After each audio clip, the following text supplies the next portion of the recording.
Ranking every U.S. state's governor's mansion from worst to best. Now, 5 states, Arizona, Idaho, Massachusetts, Rhode Island, and Vermont, don't have one, so it'll be a top 45. 45 is Oklahoma. This is hideous. Just a bunch of gray concrete blocks. It looks like a prison. 44, Montana. This is supposed to be the governor's mansion. This looks like any random house that I would see just driving down a typical street in America. 43, New Mexico. Another one that looks too small to be considered a mansion, and these covered walkways just look tacky.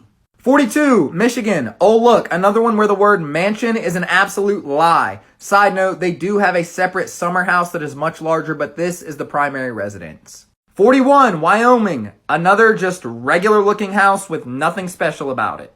40, Delaware. Definitely an upgrade from what we've seen so far, but it's just an ugly design. 39, New Hampshire. It's pretty and decent size, but nothing unique to set it apart from a regular house. 38 is Georgia. Now, obviously, it's got some good size, but when I look at this building, I think, oh, wow, that's a nice public library, not someone's house. 37 is Florida. Now, it's probably because of this balcony, but when I look at this photo, I think of one of those, like, sketchy motels that you have to enter your room from the outside. 36 is Arkansas. Now, it's definitely pretty, but it's a lot smaller than most of these mansions we're about to start seeing. Here we start a run of homes that are all pretty similar, decent sized brick with this style, so I'm going to fly through them. 35, Pennsylvania. 34, Connecticut. This one reminds me of the house from Home Alone.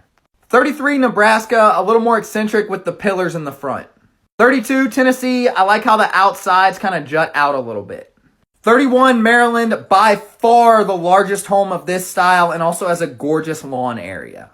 30, South Dakota, nothing super special, but it's a decent size and the style incorporates a South Dakota feel. 29 is Washington, a pretty home with decent size, just nothing distinct to set this one apart from the other mansions. 28, West Virginia, the same thing, a nice looking house, just nothing really unique about it. 27 is Kentucky. Now it's gorgeous, but to me, it looks like more of a government building rather than a governor's house. 26, Alaska. It's got a nice design and all the pillars give it kind of a governmental feel, so it's fitting for a governor. 25, New Jersey. It's very large and decent looking, but it just reminds me way too much of the White House in DC, so it's not super original, so that's why I didn't have it any higher. 24 is Maine. This house definitely has like a traditional colonial feel to it, so it's very fitting for a governor. 23, Oregon. Another home with kind of an old school feel to it, and just looking at this picture, it just feels like it's perfect to represent Oregon. 22, North Dakota, made it this far because it's brand new, built in 2018, so obviously it's super nice and super modern. 21 is Virginia, a nice looking home, and I like the uniqueness of the yellow because no other state has a governor's mansion with this color.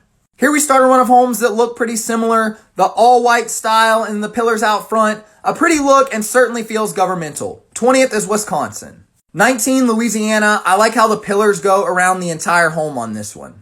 18, Nevada. With this one, I like the wraparound porches on both the top and bottom floors. 17, Texas. This style of home just feels perfect for a governor to live in. 16, Alabama. Another style that just looks fitting for a governor, and I think this home is absolutely gorgeous. 15, Mississippi. I really like this entryway. I think it is stunning. 14, Indiana. Maybe could use a little updating, but that might have happened since this picture was taken. I just love the unique design of this one. 13, Minnesota. This is beautiful from the outside and fits the word mansion. Number 12 is Colorado. This home is gorgeous. I mean, the snow probably helps with that, but it would still be very pretty without. And the pillars and the designs across the top definitely make it feel fitting for a governor. 11 is Missouri, another one that's very pretty. And as you can see with the 3 stories, it's also very large. 10 is North Carolina, a similar style to the last one. So obviously I like that. A nice lawn area. And this right here, I can't tell if it's a balcony or just for looks, but whatever it is, it looks pretty cool. 9 is Hawaii. There's nothing flashy about this one, but just looking at this feels like you're at a luxury resort. This would be an awesome place to live. Number 8 is Indiana. I like this one because it kind of has a traditional feel to it, but also still looks pretty modern, so that's very nice. And then obviously it is absolutely massive. 7 is South Carolina, just a beautiful design that perfectly represents their state. I like the fountain out front, and then the palmetto trees also represent their state well too. Number 6 is Ohio. It's obviously pretty. It's got a unique design compared to most of the ones we've seen so far, and it seems very spacious. Number 5 is Kansas. This one just speaks for itself. I mean, just look at it. It's a castle. How cool would it be to live there? Number 4 is New York. Not a ton of flashiness to this one. I mean, there is kind of the dome up there, but not much else besides that. But it is just absolutely massive. This would be a phenomenal place to live. Number 3 is Utah, another one that kind of looks like a castle, so I like that. Kind of got a traditional feel to it. This is a nice home. Number 2 is California, an absolutely gorgeous home. So many great details put into the architecture. This one is stunning. And number 1, the best governor's mansion in the country is Iowa. It's massive, it looks governmental, and it is beautiful, all of which make it perfect for a governor's mansion.